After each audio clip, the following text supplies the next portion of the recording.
You want to take the club and give it back to the catcher. Right. Give it to the catcher. Right. Here, watch this. Oh! Oh! Shit! Jesus! Oh! Fuck! Ow! I can't see. What did you do? Oh. God, honey.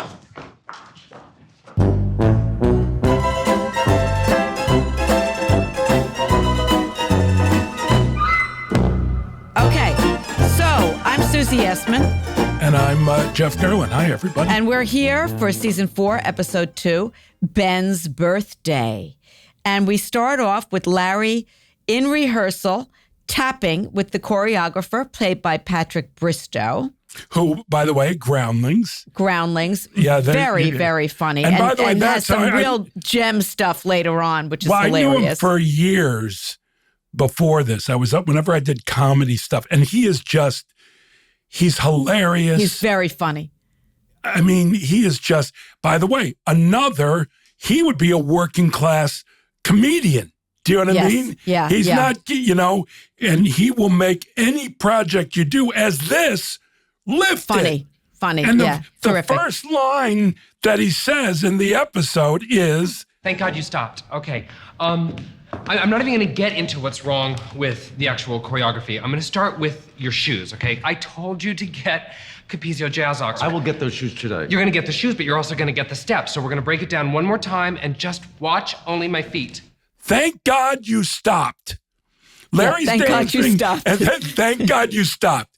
I'm sorry, gold from the get-go. Right. I love that. And Larry doesn't understand, and I kind of agree with him. Why can't you just do this? And he shuffles around like, why do you have to do the tap? Why can't you just go, And by the way, you've seen your share of Broadway shows. Do you think it doesn't make a difference? Really? No, it does make a difference. Of course it does. Yeah. But I understand his logic, though, because he doesn't know anything about it. Why can't I just shuffle around? Why do I have to do? Yeah. Okay. So then the pianist walks in, the rehearsal pianist walks in, and it is Blind Michael, who we met, I think it was in season 1 or 2, where Richard Lewis season 1, I believe. Richard Lewis and Larry help him move furniture. And he's being very unrealistic. Hilarious. Yes.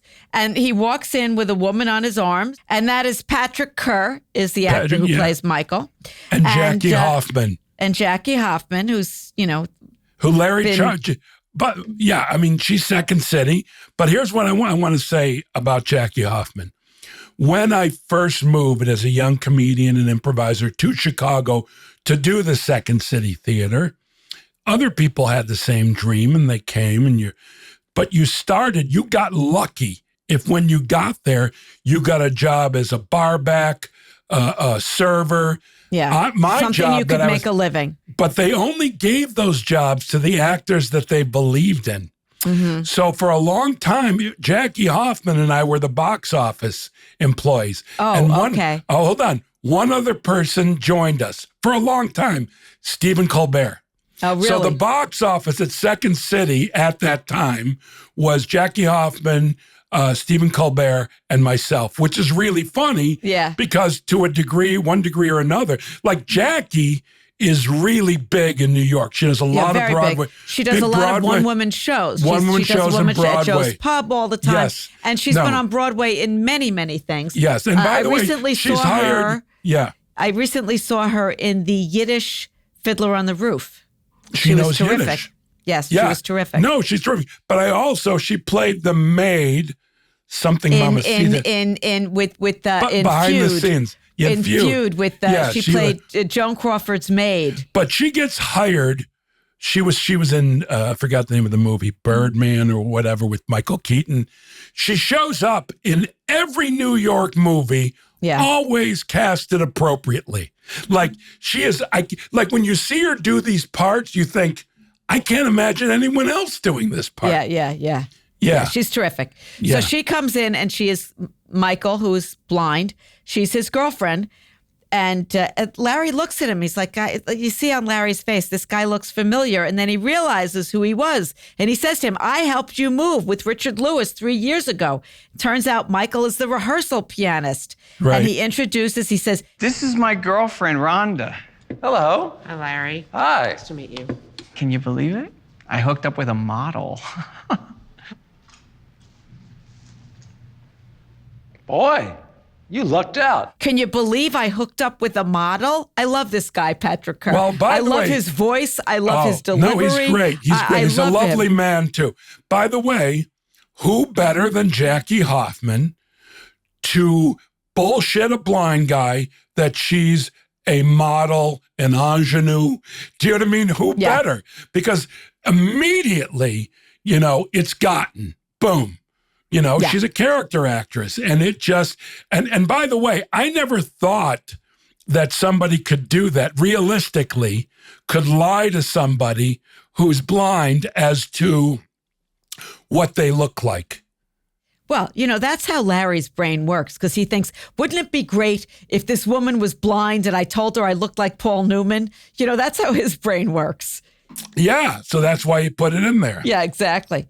And then Ben enters, and he's introduced to Michael, and Michael introduces his girlfriend, Rhonda, and he says, hands off to All right. Ben. So that's all good and fine.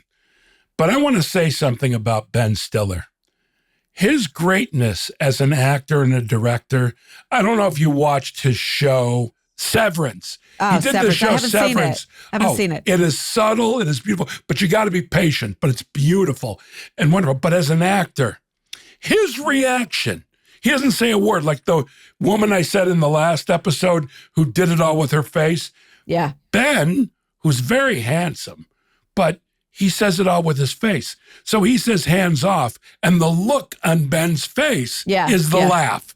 And then he turns to Larry, and this begins a relationship that goes up. It's a roller coaster. Yes. It's a true roller coaster. And it's a delight to watch. Well, it is, but Ben is He's terrific. subtle. He's such a wonderful actor. I hope he acts again. He invites everybody there to his birthday party. And he Right. says his birthday was 2 weeks ago, but they're going to do it Saturday. And no gifts. And Larry's like, why have it at all? If it was 2 weeks ago, why have a party at all? What's the whole point of it? And he's at lunch with Richard Lewis. And Larry brings up to Richard Lewis this total scam of that Michael introducing, he brings, Lewis knows Michael also because he was with Larry when they moved him episodes ago. And the total scam, he introduced her as a model, and that she's bullshitting him. She's clearly not a model. And Richard then brings up that his friend's daughter, so he's like Uncle Richard, who's like a niece to him, wants breast implants, and that Richard is supposed to be doing a breast intervention, and he asked Larry to help him talk her out of, Kim is her name. Help me talk Kim out of getting a breast enhancement. And then Richard says to Larry, you never confide in me, which I found interesting. It's like you don't confide in me. And then his fake niece, Kim, shows up. And Kim wants LD to look at her reel, of course. And Larry says, out of nowhere, that Anna Nicole Smith, what a pair of knockers on her. Yeah. And you can see the woman knowing what he's doing, the young lady. Right. She gives but it was Larry the a look. exact wrong thing to say. Well, by the way. It was a complete wrong thing to say. But that was also his character. Like, how am I going to, because he even said to Lewis, how do I approach this? Right. And no that idea. was his attempt. He went from 0 to 60 or 70. Larry is the last person I would ask to do something like that. See, I disagree. I think Larry is brilliant in obviously real life, as they say.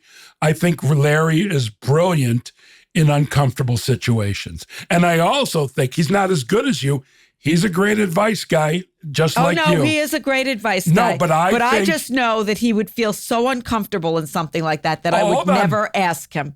But if he had to do it, he'd be good at it. That's what I'm saying. And that Larry and Cheryl walk into Ben's party and they see a table full of gifts. And it's like, what? I thought no gifts. And Jeff and Susie then approach. And he says, did you bring gifts? And Susie's like, yeah, of course we brought gifts. He says, it said no gifts. And nobody means that. Right. Now, this is one of those Curb things. This is a typical Curb thing of no gifts. Do you bring a gift? Everybody means bring a gift when they say no gifts. And it's bullshit. But by the way, for the most part, no gifts parties, there's lots of gifts there. You know what? I've don't never seen a subscribe no to gift that. party. If No, but I've somebody never says seen a no no gifts, gift I party. don't bring a gift. By the way, when you get to a certain age, That's you right. hold on. No. You like gifts, but make them thoughtful. They don't even have to be expensive. Just make it a thoughtful gift so to where my eyes will go big and go, wow, Well, I've never seen Jeff, this. you happen to be a terrific gift giver, Well, as am I. I didn't know that. Well, that's Yes, nice I'm a to know. very good gift giver. Oh, yeah, I gave you the Mickey Mantle card You recently. gave me a Mickey Mantle card. Yeah. And then they're passing out hors d'oeuvres, and there's a skewer with chicken on it, like a kebab thing. And Larry takes the skewer, and Ben and Christine enter. And Larry's like, what do you do with these skewers? I don't know what you're supposed to do with the skewers. And he and Ben start to talk about the rehearsal, a lot of dancing. And Ben's like, well, you have to work on the off hours. And you see Ben already is feeling like he's not doing enough. He's not carrying his weight.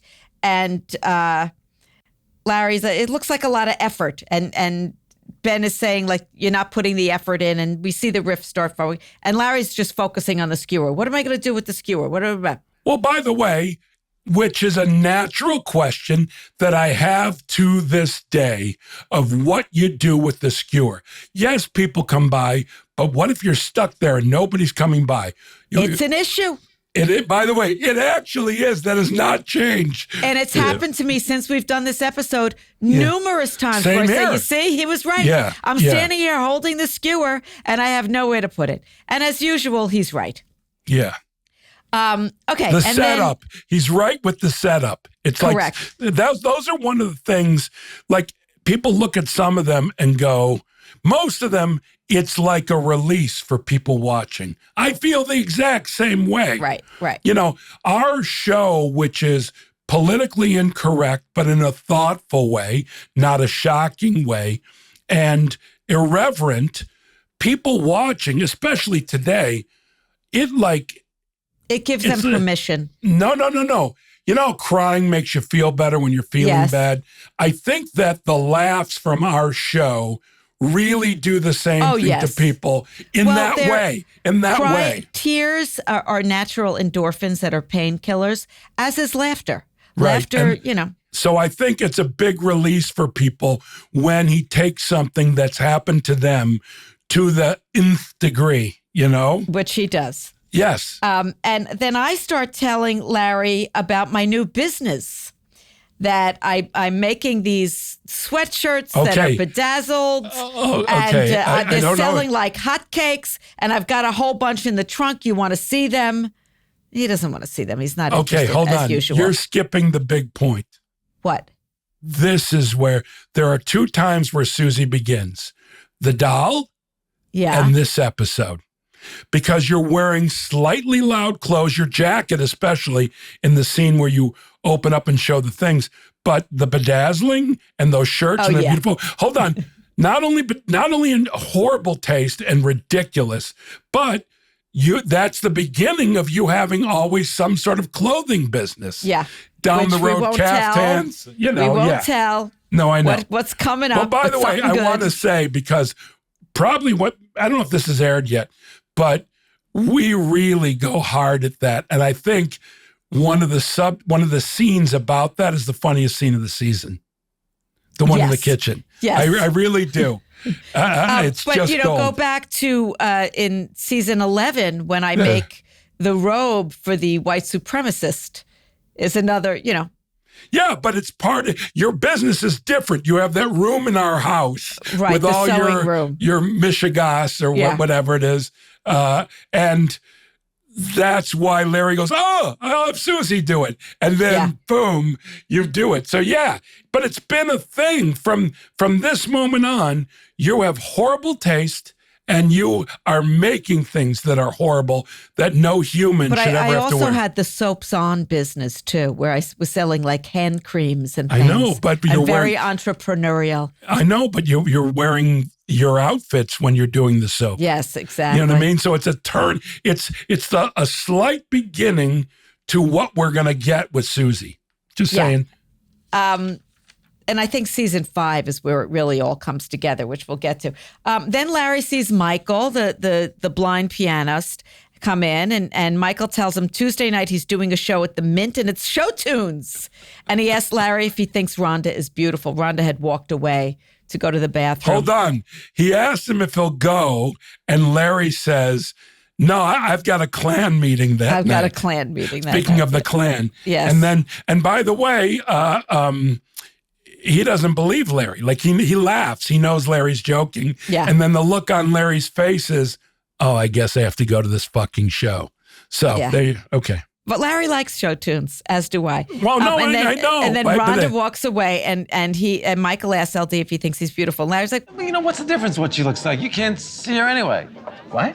That's one of the advantages, right? That and the good hearing. Good hearing? What is that, a myth? I thought blind people had better hearing. what's the difference what she looks like? You can't see her anyway. That's one of the advantages of being blind. That and the good hearing. You know, it's just constantly making it worse and worse. Apparently the good hearing, according to Michael, is a myth. By the way, is this where he tells Michael that she's not an ingenue? No. Because at this scene, she walks up, if I'm not mistaken. Right, exactly. Okay. She does. So he hasn't told him yet. Okay. And then we cut to you and Larry and I are out at the car, and I'm showing him my creations. Wait till you see them. You are gonna die. Okay. Now, is this cute? I mean, how much fun is this? Huh? Great, right? You know, nice. Yeah. Not quite my cup of tea, but, you know, it's nice. All right, you know what?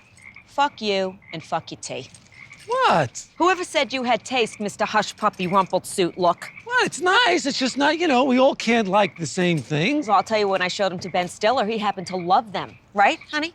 He went nuts for He them. went crazy for them when Ben I showed like him. that? Yeah, he has taste. All right, I'm sorry. I think it's nice. It's just not. Stop right now. Now, by the way, this scene is classic Susie. Yes. Excited, and then excited and pissed, and then excited. And you tell Larry to go fuck himself because he doesn't like them. Well, he says they're not my cup of tea. And I say, fuck you and fuck your tea. Right. But that Ben Stiller loved them. I know, which leads us down the road. But I'm just saying, this is the first scene. We've already established your bite. But at this point, we see the levels. How proud you are to show Larry, you know, Larry's important to you. And then you turn on a dime and get, you know, boom, I'm hitting you hard in the face. Right. And also between that and these horrible shirts, this is the first of many quintessential Susie scenes. We'd never done anything like this before this. And this is what Larry knew this was funny, and he knew how great you were. And this is when an actor does something in a small moment where the producer thinks to himself, all right, this is something. I'm going to run with this. Well, you know how I feel about it is Larry knew how to use me. Larry knew how to use me. Without a doubt. I'm not saying that. I'm just saying the way it was portrayed in that scene, we had never done before. Right. And that's when he went. He knew you were capable of it. Right. You're so great at this part. But it was the first where he realized, I don't remember if we had a conversation about it, but the trunk, the showing, and by the way, there are numerous trunk showings coming up. You know, what's in your trunk. Okay. But so then, you know, fuck you, fuck you, T. Ben Stiller loved them. Then Larry goes back to the house and he sees Katie Huffman, who is the statuesque blonde. And Ben introduced Larry to Katie, and Ben leaves to go to the bathroom. And Larry, you know, again, talking to a beautiful woman, he can't help but be a ridiculous person. Yeah, right. You know, it's not really his birthday. I wrote something down here. It should be a statute of limitations on the birthday, and then he goes on the skewer. I don't like a kebab. What's the cordial thing he says about cordial? Because he can't be cordial. Oh, no. Larry can't be cordial. That's what I wrote down. His character has an inability to go in and just be like, hi, how are you? Yeah, he can't do it. Yeah. And the stick, you stick yourself in the scrotum, down. you put it in your pocket, you stick yourself in the scrotum. I made a mistake because I wrote with looking at your things. The proper thing to say, which Ben said, that's why you said Ben loved them, is to say, oh, those are lovely. Blah, Yes, blah, they're great, beautiful, being cordial. love them. He can't do it, but you say, what do you know? You hush in your hush, You Mr. hush puppy, No, Mr. rumpled Hush. shirt. No, you said Mr. Hush puppy rumpled suit, I believe you said. Maybe you said shirt. But nonetheless, that was awesome. Yeah. And by the way, I also want to say at that party, I don't know if you remember this, and this is another time you saving me on a personal level. I was sitting down there was a coffee table and couches around it, and I'm sitting there watching a scene and hanging out. This scene is not, whatever we were shooting, it's not necessary for me to have a thought, try and make it better. It was purely something simple and exposition. And I was there, mid-scene I got up and I banged my knee into the table. Oh, I remember that. So fucking hard. I've never banged like this before. Yeah, and that can hurt. I screamed. But also, you went and got me, you said, roll up your pants. Now, and you went and got an ice pack, put it on. Now, mind you, here's why I want to say about how hard I hit it. It was literally before my eyes turning into a baseball on my leg. Yeah. And you said, just hold this here. No heat, because someone wanted to put some heat on it. And you're like, no, ice. And I'll be damned if the damn thing didn't go down. But it's another time of Susie Essman saving Jeff Garlin, even on that level. Keep going. I'm a mother. What can I tell you? Well, So he totally alienates Katie Huffman. You see, she can't wait to walk away from him. The skewer, you put it in your pocket, you stick yourself in the scrotum. He's ridiculous. He clearly does not know how to talk to women, and the audience is thinking he's never going to find somebody to fuck him for the anniversary. Which is good that they think that. Yes. But I also want to say he is obsessed with cutoffs. When the cutoff is. Like Happy New Year. Oh, the cutoff time. Yes. Yeah. But we do that in a future episode. What time you can call, what time you can't. But he loves the cutoffs. Statute of limitations. Yeah. And then we cut to, we're in the kitchen and I'm playing telephone with all the kids. And Larry comes in and sits down, and I don't want him there. I'm pissed off at him about the, not my cup of tea thing.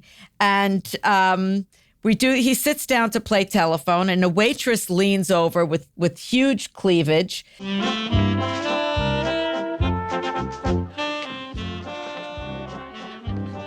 I love tits.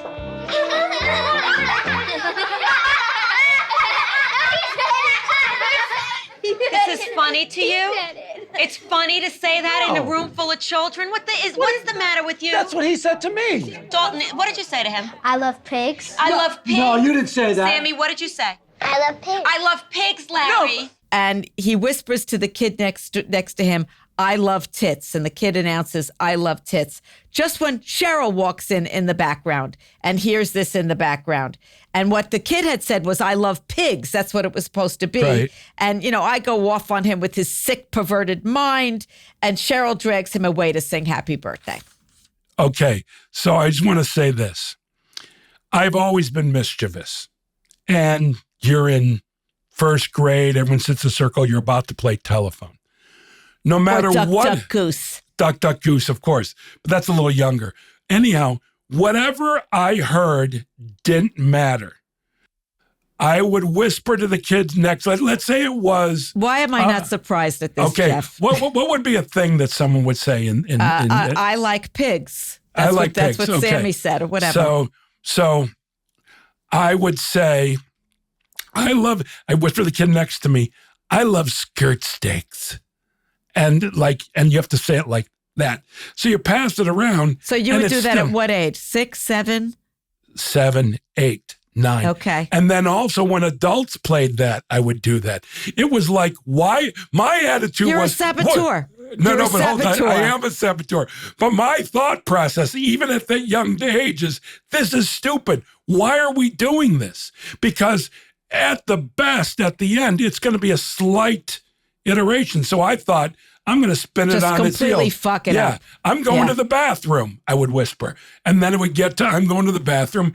And the teacher would be so frustrated, and then she'd look at me. You must have driven your teachers crazy. All except one psychology teacher in high school who was the only teacher in history that embraced me and told me, keep being who I am. Well, that's lovely. And by the way, I'll think of her name probably after the episode. But isn't that amazing? She's always been in my heart. A psychology teacher. Somebody said you're okay the way you are, of course. Well, by the way, of course, a psychology teacher. Yeah. It was like, I've never, in any class, even the other students who were all a year older than me, it was just, I don't know how I was in there. Because Why were they a year older than you? They were like, I was in... your birthday's in June, so I wouldn't No. I was in 9th grade. No, I was in 10th grade. They were in 11th. It wasn't like I was advanced placement. I just was in there. I see. But even all the kids in that class were so thoughtful about me and my misbehavior and my ADD mind, You know what I used to get, Jeff? I used to get the teacher would call my mother and then they would say, she's a natural born leader, but she leads the class in the wrong direction. I don't think that can ever be topped. My funny story is not about me. It's about James when he was in preschool. And by the way, I was never sarcastic with my children because children don't understand sarcasm. They don't. Right. It goes way over their head. It's not right. But I would say silly things around the house, although I was a present father. Marla and I get called to the school because she needs to talk to us about James. James is in class with all the other kids. We're at the door and she says, we have a problem. And Marla, I believe, said, well, what's the problem? She said, James keeps saying bikini. Oh, God. Which is one of my words that I've always loved. It's one of the funniest sounding words ever. But this little boy who I never said to him, hey, James, bikini, whatever. He just picked it up. Yeah. He heard you. And he's always saying bikini. You talk about chip off the old block. Oh, God. But I've heard these before about people and what they write on the report or whatever. Born leader, but she's taking the children in the wrong direction. That's amazing. That's amazing. And as for me, it's the right direction. It's our direction. Well, listen, we're comics. It's always a skewed direction. Yeah. Okay. So now they bring in the cake and everybody's singing happy birthday except for who? Larry. And Ben, of course, notices. And they're done. And Cheryl, Cheryl's so funny. Why didn't you sing? Why weren't you singing? Cheryl says. And Larry, I don't sing the birthday song, whatever. By the way, I don't think he sings the birthday song. He doesn't sing the birthday song. Did I ever tell you the story? You were in New York, so you went there. I had a birthday party, I remember, with a food truck. Oh, this great Mexican food. And Larry came. He looks at me. He's probably been there 45 minutes. He goes, all right, I did it. I'll see you later. Like he was doing it because he loved me, wanted to be supportive. But he's not a party guy. No, but at a certain point. Although he's more so now than he used to be. Way more change with that. But this was in definitely the era where that was not, okay, I did it. And then he left right away. Didn't say goodbye to anyone else, nothing. He just walked out feeling That's good. Our boy. Because I thanked him and I said, I know what you had to have gone through. He came for you. And I told him how much I appreciate it. And I was not shocked, but okay, I've done it, which is just so fucking funny. Yeah, it's him. Yeah. So then Larry is telling you about he's giving you a golf tip he just heard. And he's with the skewer. He still has the skewer in his hand all the way back to many, many scenes ago. He's still holding the skewer. No, I think it's a new skewer. He put the other one on the thing. He just happens to be holding whatever. the He's skewer. got another skewer. Yeah. And he swings back using the skewer as the golf club. And he swings to show you the golf tip, something about the hands, whatever. And the skewer sticks Ben in the eye. Follow-through. On the follow-through. It sticks Ben in the eye. Sticks Ben in the eye. And it's bad. That was, I remember how good Ben was that I thought he really got hit in the eye.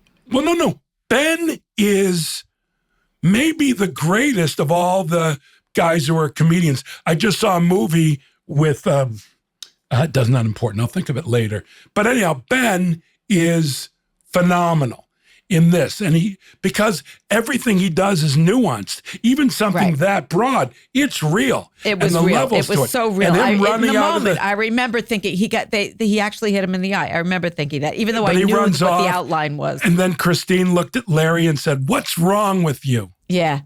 Okay. And next we cut to rehearsal. And Larry finally has the right shoes for his tap, and the choreographer Patrick shows him that he's doing the tap dancing, but it's actually double time of what that was, and it's supposed to be speeding it up, and then they take 5, and Larry complains to Michael about the tempo. And it's like the Flash, the guy in the red costume, but he can't even see he doesn't know what the Flash is. He's blind. He's never seen the red costume. And Michael tells him that Rhonda and he's exhausted because Rhonda and he had a fight all night. They were fighting all night. And then Ben comes in with the massive patch and eye thing, and he's got a scratched retina. And he confronts Larry about not singing the birthday song, that he didn't bring a gift. And everyone knows that no gift is bullshit. That's what Ben says. Come on, Larry. Everybody knows that's bullshit. Bullshit? Yeah. How's that bullshit? It's bullshit. You say no gifts, you bring a gift. Well, why'd you even say it? I'm just saying this as a friend. You really have a little ways to go when it comes to dealing with people. Really. How so? You don't even shake my hand the first time I see you.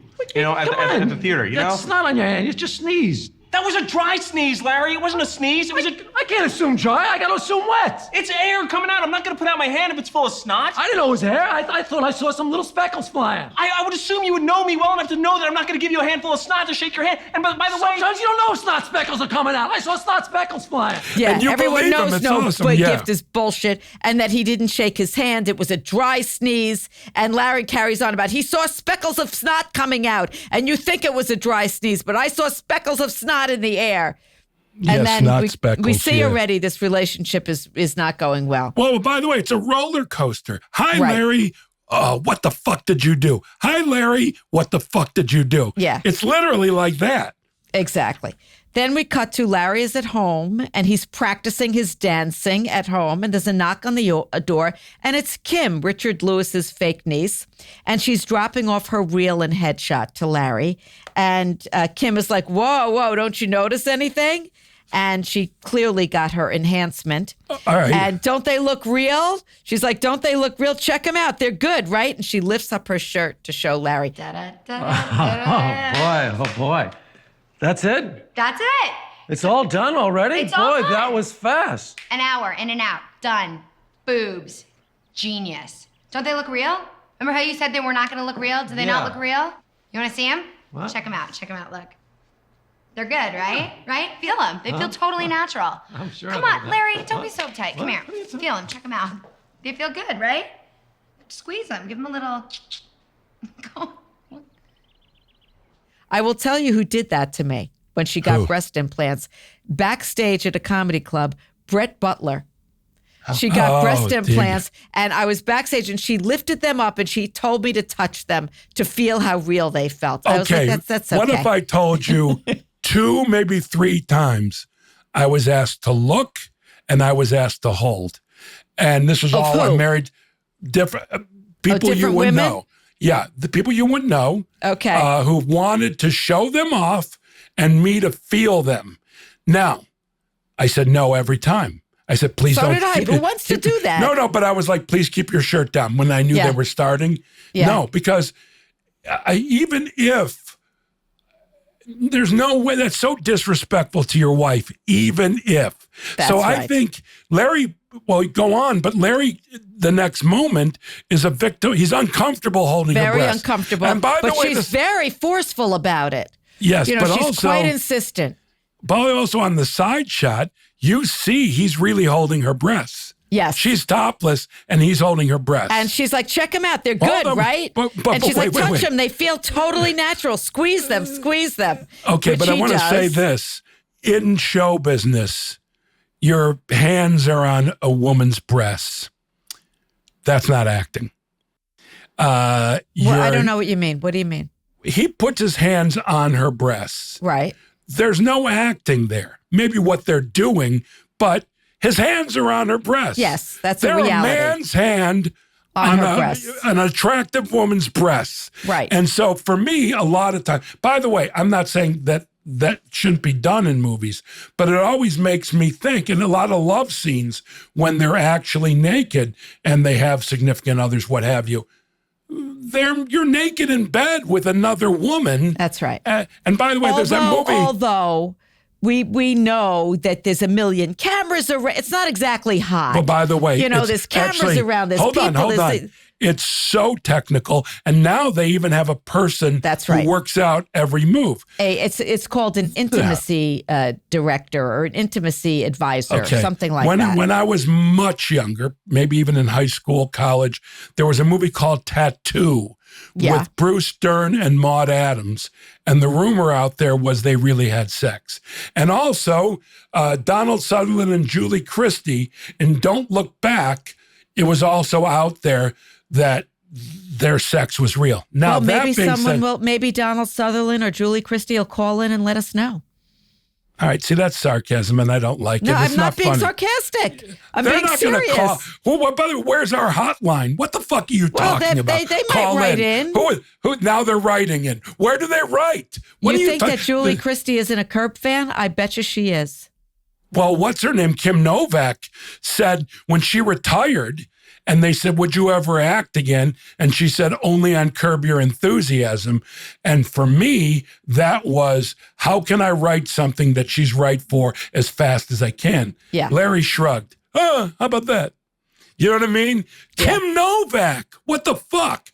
But by the way, you watch the sex scenes. I don't think I've ever seen Tattoo, but I've seen Don't Look Now. Yeah, Don't Look Now. And it looks like they were having sex. It looks real. So luckily, I don't know. as a comedian, I've never been in that position. I have no interest. Hold on. I have directed a scene with a naked young lady and a naked man. It's a comedy. And she had a patch over her vagina and breasts, and he was wearing some flesh-colored underwear, what have you. But he's still in bed with a beautiful young ingenue with large breasts, a killer body. He's handsome as hell, and they're rubbing against each other. Yeah. Yes, they're doing a scene, but what the fuck, man? I'm sure that people get aroused all the time. I don't see how you cannot. Well, no, that would be very embarrassing. You know, Ray Romano once said to me one time, if you have a masseuse and she's even remotely attractive, you have to work hard the whole massage, That's which not is stressful. relaxing. No, I know, to not get a boner. You have to work, and it's so true because I think any masseuse is knocked up a category with how they look. Women don't have to deal with that. That's not necessarily true. No, we don't have something that shows that, right, that you're, you wouldn't know. In other words, if that happened, you wouldn't know. You might get excited or aroused, but it's not sticking up in the air. You know what I mean? Right. Yeah. Okay. Larry is touching her breasts, and we see Cheryl at the window seeing all of this. Yeah. And Cheryl says to him, happy anniversary. Touching a breast is sex. You just had your anniversary gift. By the way, and it's over. Do you blame her in that moment for saying that? She's absolutely I was so correct. totally on her side. No. And then a mouse runs by, and Larry says, it's a titmouse. And Cheryl's like, you're obsessed with tits. He did tits in the telephone with the kids. Anyway, then Michael calls. By the way, I know that term. I've never seen anyone use it. It's a real term. It is a real term. But I've never And by the way, do you know how many times in movies, old movies, they talk about a mouse, but when you see it, it's a fucking rat? Because little mice are actually cute. It's weird, but they're actually, if you look at them, especially pet mice, they're really adorable. I don't like them. I don't like any of them. I once in like Chicago rodents. was walking down the street. I passed an alley in the city, and there's a rat. And maybe I'm exaggerating some, the size of a pig, and hissing at All right, me. Jeff, and I ran. Jeff, I have yes. a phobia. We're not going to discuss this. Did you know that? I have a rodent phobia. I know someone close to me who's got arachnophobia. Truly. Oh, really? Yeah. Okay. I That doesn't bother me. don't like spiders, but I hate spiders, but insects, nonetheless. I don't like insects. They don't bother me. But rodents, I have a phobia. Okay. By the way, when I grew up, one more thing.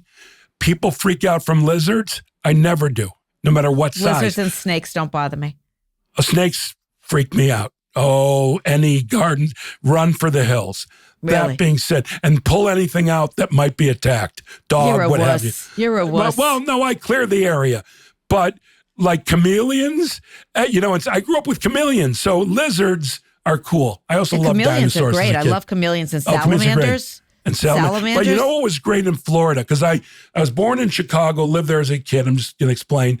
But high school, junior high school and college, University of Miami, I started comedy in Florida. So I lived there from 12 to 22, 10 years of my life. And what was great about chameleons was they ate cockroaches. So they were my heroes because I fucking hate cockroaches. And of course, the horrible palmetto bug, which for those of you who don't know, are large cockroaches that fly.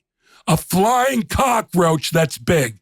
It's huge. Yeah. All right, let's move on from this discussion. I don't like it. By the way, I enjoyed it. It was very revealing. So Michael calls Larry. He broke up with Rhonda, and he needs Larry to help him because he has nobody to help him. So then we have a whole montage. Larry's taking him to the supermarket, to the shoe store, to the laundromat, to buy glasses, to eat pie.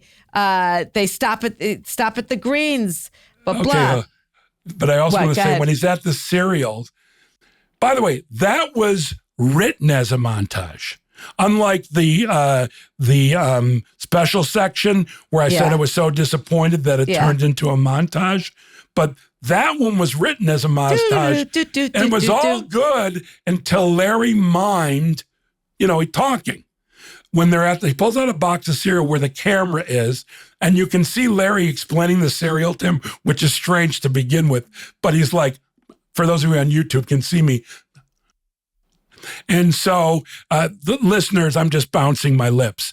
But the point being is that was a real montage, which served a purpose. We got in 20 seconds, 15 seconds, which if you shot that regular, you're looking at 5-7 minutes. So it did its job, and it's not important enough to have dialogue. No, it was a necessary montage. Yes. Well, that wasn't necessary. But it worked. No, I thought it was necessary to the story. And then Larry comes to our house, and so Larry wants to buy one of my sweatshirts, one of my bedazzled sweatshirts. Ben was mad about the birthday song, and I was right about the Strix, though. I don't know the sticks. Oh yeah, he was right about the sticks. And you say to Larry, say the shirt is for you. Don't say it's for Ben. Say it's for you. You tell him that, entre nous. And Larry tells me that he wants to buy a shirt. He needs more flair. And I say, the red would look good. You're pale and pasty. How much? He gets $60? But a hold little on. bit. He did get a little defensive. Hold on, though. He buys the first one out. You pick up the first red one. Well, I said the red would be good for him because he's pale and pasty. Yes, but there was no looking at other ones. He had no interest. He has no interest whatsoever. No interest. None. So the he's first like, how red much one. Is it? $60? Oh, hold on. Wait. Indiana. I know. Yeah. I have that one. I kept that one. Oh, did you keep that one? Yes, I keep that one. Well, by the way, he says, a friend of mine's sister went to Indiana University. That's right. And you say, all the better. All the like better. sincerely, yeah, because you're excited. I'm excited, and I won't take his money. I'm like, laugh from me to you. My gift for you. I'm so excited that he likes the shirts, and I'm truly excited about it. Well, by the way, hold on a second here. In this episode, like when Larry's dancing and he grabs the breasts, and this scene, we're both in new houses. Ours is a new house. That's right. That's right. His is a new house. Well, I told you why we had to have a new house last time, because they kicked us out after in season 3 when I was throwing your clothes out the window and screaming and cursing, and the neighbors would not let us back. Yes. And that was the house tour house. Yes, but that was when I'm throwing your clothes out. I know when that was. Larry, Joseph, and Mary. Yeah. Yeah, but I'm just saying that's the one from the house tour. And then, so we're at a new house. And then Larry's new house, by the way. It's not the Malibu house anymore. No, but he mentions we had, what does he say about we moved? We had to move because the other neighborhood, they were filming all the time. Right. Because we got kicked out of that house because of, what's his name? Frasier, who plays Frasier. Kelsey Grammer? Kelsey Grammer lived in the area and limited the amount. He passed a bill. This is not a bill, but a local ordinance because he lived in Malibu. This is a guy, fucking Frasier, who said you could only film this many days in a period of time. Well, which you know what? Didn't work for our schedule. So we moved. And by the way, he didn't. It is quite an imposition. I mean, when we're in a house, we take over the whole block. Okay, but I agree with the one that we used to live in. Okay, yeah. But and by the way, when we were in the Palisades, all the houses were great. What I was going to do was I have a difference of opinion in the Malibu situation because it was self-contained. There were no trucks down the block. That fit in the driveway, and also the house was isolated. So he had to have only heard we were filming because we weren't allowed. The only outside thing I remember shooting is I'll talk about it in the future. When we get to it. Yeah, but there was a scene that was cut, and it was cut a while later, and we had to reshoot it. Different location, different tone. And it's a scene that people will remember. Okay. So now, I sell Larry the shirt, and I say to him, which is the first time I said it, and I've said it so many times, all is forgiven. I've said that to him so many times. Yeah. Okay. So now we cut to rehearsal. Ben is rehearsing, and the choreographer, Patrick, says it's perfect. You get everything the first time. He's so ass-kissy to him. And Larry comes in with Michael. I actually think the opposite. I think Ben does do it perfect every time. But Ben does it perfect because he rehearses. I know. He works hard. He practices. And Larry's in a blip. He doesn't know. Okay. So Larry brings Ben a gift. Happy birthday! This is ridiculous. You don't have to do that, Larry. I know, I didn't have to. I wanted to. I'm sorry, okay? Let me just say I'm sorry, okay? Really, no. I've been, stressed out of my mind. Listen, I stabbed you in the eye, man. No. Come on. I've been crazed about this thing, and I'm, getting into your space, and I shouldn't get into your space. You're doing what you're doing. I'm doing what I'm doing. We're working together. We're going to make it work, and I'm sorry, okay? Well, I'm sorry, too. Okay, well, let's be friends, okay? Okay. All right. And you didn't have to get me a gift. Come on. What is this? Open it up. Oh, you got me a gift.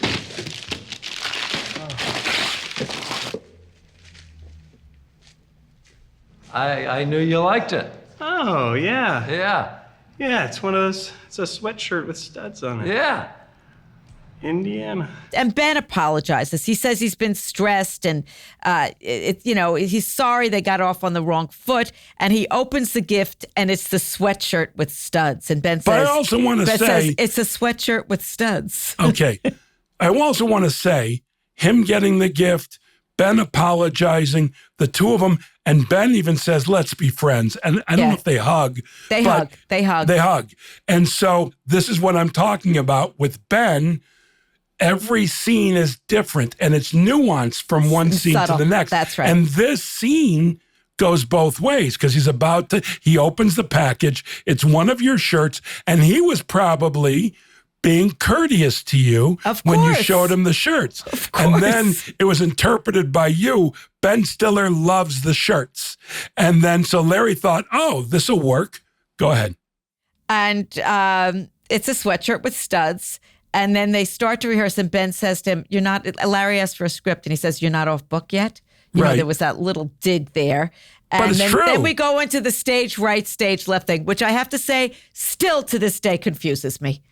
Well, no. By the way, it did confuse me until I rewatched the episode because I had forgotten exactly. And it's facing out right, left. That's what it is. That's why they say stage. If I'm standing on stage right is my right? Yes. Okay. Yes, that's the, which by the way, when I was in Second City, holy crap, remembering that of which entrance and laying out the chairs for the next scene. And just for our people in our listening audience, there's a lot of lingo in the theater. We're not really all that familiar because we're not theater people, but there's a lot of lingo.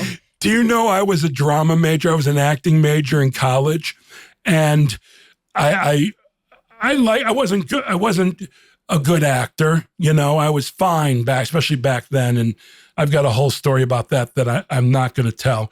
What is it when you build the stuff? You build the wooden things, stagecraft. Stagecraft. We went from acting on stage and stuff, and then we began the stagecraft portion. Well, I'm backstage, and I'm like, we're building things? I quit. I quit. I moved to film from acting because I don't want to build things. I want someone to build it for me. You're lucky you didn't have to do the scenic design. Oh, my God. Or the lighting. That takes real talent. Well, so does the stagecraft. Oh, yeah. It all does. Yeah. Which is, same thing with film. I mean, they're all completely collaborative processes, and so many people contribute. You see our faces out there, but there's a lot of other people. And a great crew can make a difference. By the way, a great crew that not even making a difference helps set a tone for the set. Yes, absolutely. Like the groove that we had the past 3 seasons, which got better every season. Because we had crew. One crew that was great, but they only lasted till Larry stopped for a while. We took a 6-year hiatus, and then everybody scattered and had different jobs. It was hard to get those people. So I think the only person, Thomas, the hair, who's going to be on their show, who did your hair. Makeup, Who else came back after that? I'm trying to even remember. John Purdy came back for one season. Purdy, he was a great cameraman. And Richard Tibbetts. Richard Tibbetts, of course. And Jonas came back for a season. Yes. Yeah.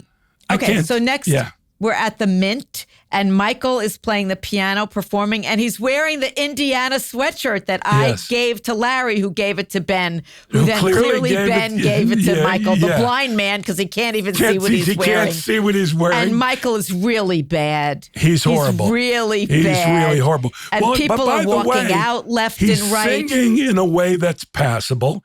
He's playing piano perfectly, but his singing is passable. Who wants to watch someone sing Nobody passable? wants to sit and listen to Michael singing. Gotta find my corner. Bells are ringing. Stand the world on its ear.